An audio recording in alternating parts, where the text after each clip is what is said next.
I want to thank you for being steadfast and solid in your belief in America and also in your Christian belief in your walk. Well, I wouldn't know how to be any other way. I would be being less than honest if I was any other way because I have been a patriot my whole life. I remember I was 5 years old when Pearl Harbor was bombed, and I'm kind of a child of the Second World War, and I grew up during that time. And I remember when patriotism was unquestioned with everybody. I grew up with a love for this country, a very deep love for this country, a very deep respect for the people who protect it, our military people, past, present, and future. And, I was raised in a Christian home, and it took me a long time to find out, to really kind of figure out for myself what it was all about. It was, you can't be perfect. And if you think that you're going to be perfect when you start trying to be a Christian, you might as well just, it's not going to happen. Right. But the thing about it was that my sins are all paid for. That's right. And they have been for a couple thousand years now. The debt was paid before I was ever born. Yeah.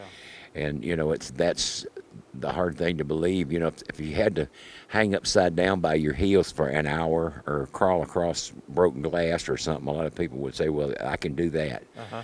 But for somebody just to hand you something and say, here, this is free, this is not going to cost you anything, I want you to, all you got to do is believe. Right. And repent, which means turn away. You're going in one direction, you turn around and go back in the other direction. And, do the best you can. Yeah. Just, follow, here's the manual. Here's That's right. Here's the guidebook, the blueprint. the map. And, take it and interpret it to the best of your ability and, read it and put it, memorize it. And if there's something in there for every situation you'll ever face. So, and then do the best you can, and then come see me when you get out of here. Yeah, well, and that's one of the things. Come see me forever. Really, exactly. Well, through our ministry, Backstage Ministries with entertainers, techs, and crews, that's one of the things that I want people to understand is you can be an entertainer that's a Christian. Oh, yeah. You don't have to be a Christian entertainer. Oh, well, that's for sure. When I started doing gospel music, the guy that I worked with had been the guy that produced my first couple of gospel albums had been in it for a long time. Uh-huh. He said, your worst critics are going to be Christians. And people kept asking me, what are your people going to think about you doing Christian albums? I said, nobody's going to think anything. I've been doing Christian songs on stage. I've been doing gospel songs for, my whole career practically. And,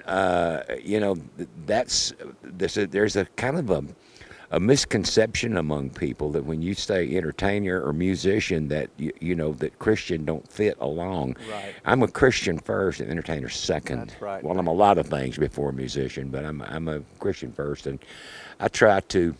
The way I put it is strain everything that I do through my Christianity. I don't always hit the mark, but I try to do that. And then it says God give you the desire of your heart. Well, this is the desire of my heart, is playing music for people. Well, you do a great job, and I want to thank you again for your contribution to the music, and then also to America, to our soldiers, our men and women in uniform. And again, thank you for spending some time with us here My pleasure. today. Thank you. Thank you.